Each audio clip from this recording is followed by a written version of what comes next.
Midyear Mayhem and the Elder Scrolls Online is right around the corner starting Thursday, June 24th, and I wanted to give you my take on the state of PvP in the Elder Scrolls Online. Welcome back, gang. It's Deltia from Deltiasgaming.com, and I've been headfirst in all things PvP since the launch of the Blackwood chapter. I've dueled. I've soloed. I've zerged. I've played Battlegrounds. And I've roamed around in Imperial City collecting the new monster helms. With all this information, a lot has changed in PvP since the last update, and I wanted to give you my opinion on the macro level picture of PvP in the Elder Scrolls Online and tips for trying PvP during Midyear Mayhem. Let's get started.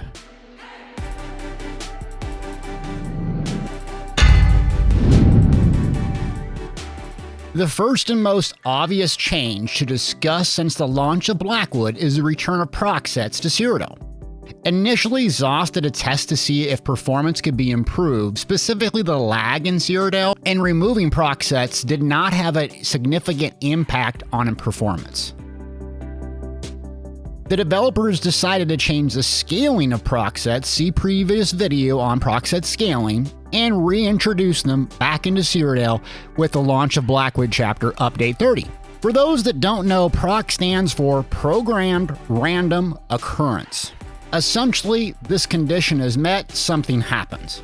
Simple example of this is a gear set like Unleashed Terror. You charge, you use a gap closer, you deal damage with a cooldown for the effect to happen again. There are countless examples of different proc sets that give you healing, add armor, ultimate, and etc.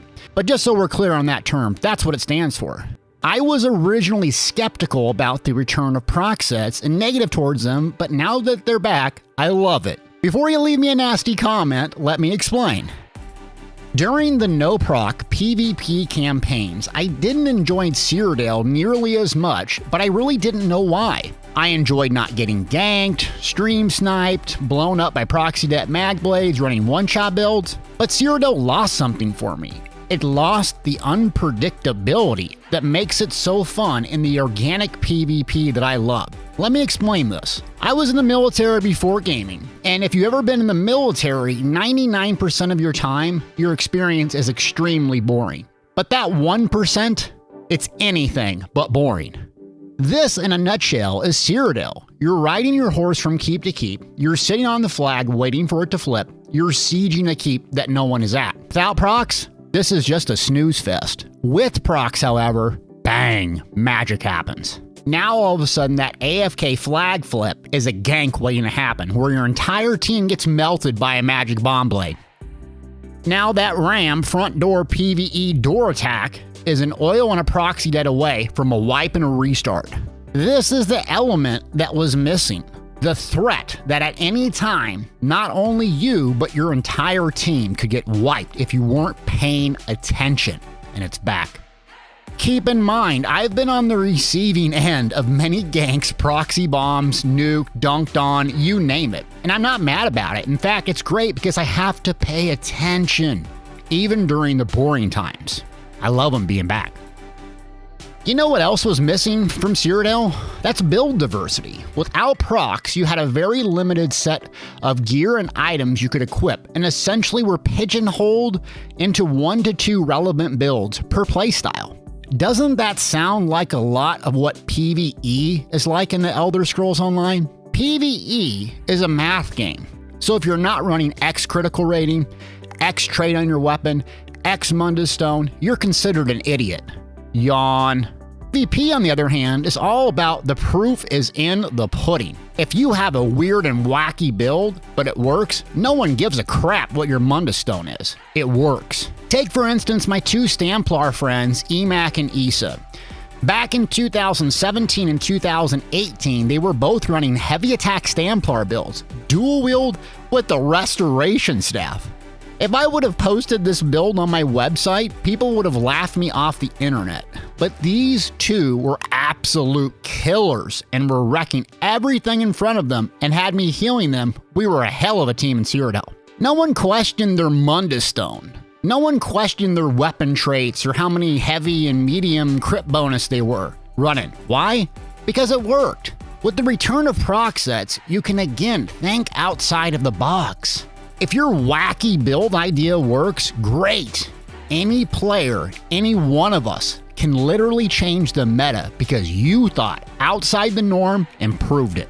This change allows me a new sense of excitement going through the new and old gear sets, trying combos and failing 99% of the time, only to hit that 1% and make people think. I love it. Okay, Deltia, we get it. You're a proc set fanboy. What about Battlegrounds? Well, largely they remain the same. When you start out with a low MMR, or your rating of how good you are in comparison to other players, you face largely unskilled and newer PvPers. Nothing against these players or their skill, but when I have 1,700 plus champion points versus someone with 100, it's likely I've spent a gazillion more hours in game than them, and it's an absolute slaughter 9 times out of 10.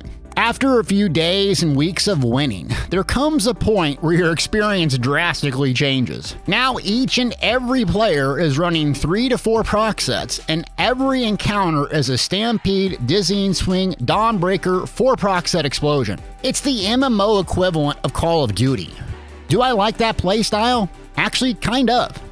But what I don't care for is people taking it way too serious. The toxicity level rises very quickly, and then you get 4v1 teabags, taunting, and hate whispers. Strange, last time I checked, we were all playing a video game for fun. When did it get so serious?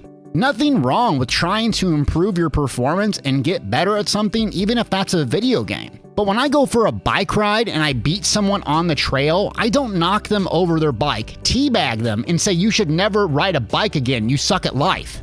Welcome to high MMR Battlegrounds. Just gotta be honest with you, it's kinda crap. What other games did was separate the average or casual player with what we call nowadays the sweaties by having a ranked and a non-ranked system. But I don't know or think that ESO's population could support that, but I'm just speculating. Either way, I love Battlegrounds, but there comes a point after a certain amount of winning where it becomes much more than a game to people, and somehow turns into a personal quest for acknowledgement and validation. Y'all can have it. Imperial City, one awesome change that I give the developers a lot of credit is the introduction of monster helms into Imperial City. My guild Nugget Nation has been zerging in small man groups swarming the sewers and having great amount of organic fights and a lot of fun. The downside of Imperial City, in my opinion, is when you kill a player or a group and take their televar, there's almost zero disincentive for them to come back, infinitely respawn and grief you. They try to grief you at each door, each entrance, each exit, then they try to grief you at a boss pole and etc. I don't mind when someone is ganking me, tactically blowing me up after I open a door. It's organic. That's what makes Imperial City great.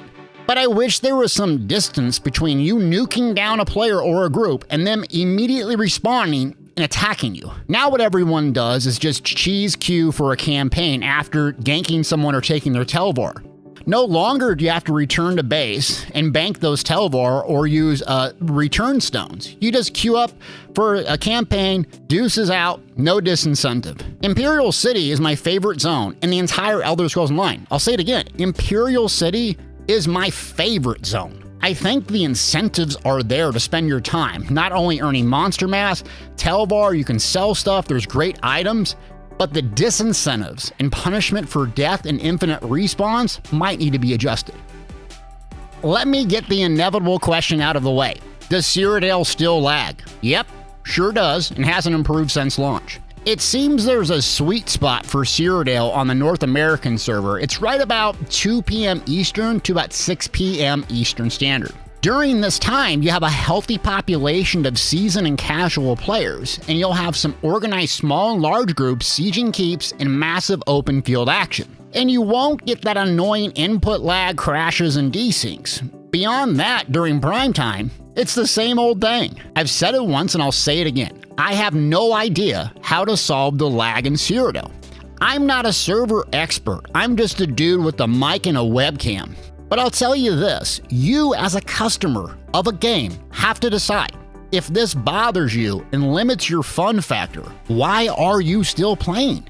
Me, I'm very fortunate and lucky that I get to play during normal work hours, well, because this is my work, my full-time work now. Other folks, not so much.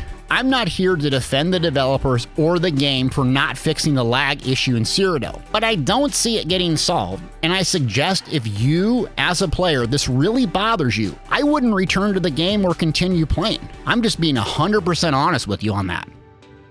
So, Midyear Mayhem. Great, Deltia. What do you expect to happen during Midyear Mayhem, and what should you do as a newer or returning PvPer? I suspect a lot of people will come out of the woodwork and try PvP for the first time or again. My recommendation for the average or new PvPer is this.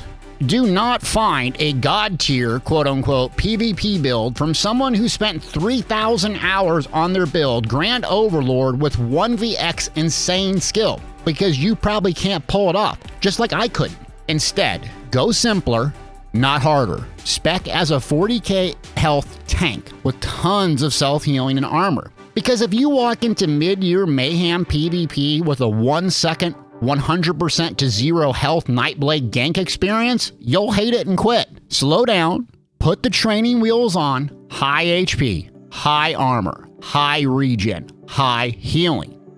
As you get comfortable, start taking those training wheels off. Lower the regen for more damage. Lower the HP for more damage or healing. Lower the healing and learn to line of sight and survive without it. PvP is a blast in the Elder Scrolls Online. But if you go in there expecting to 1vx everyone and you're still rocking the Tyro title, you'll be extremely disappointed. I still rock training wheels on my builds. Weird skills and gear combination. And people every day in stream tell me what I should do, how I should change, and how I should play. Do I listen to them? Sure, if it's good advice. But if it doesn't help me or my playstyle and I get frustrated, I go back to the basics. I put training wheels on, fit my playstyle, and I have fun. And that's the message here.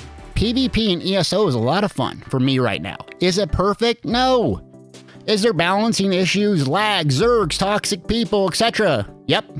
But this is the video game. Let's not forget that. We play video games for fun, entertainment, socializing. We don't have to treat each other like toxic enemies. If someone beats you in a duel, GG. Ask yourself, what did I learn from this? I hope you got something out of this video. I'm just one player with an opinion, so regardless if you agree or disagree, please leave me a comment as I'm interested in your opinion. Thanks to my Patreons for sponsoring this video and help my YouTube channel grow, and thanks y'all for watching.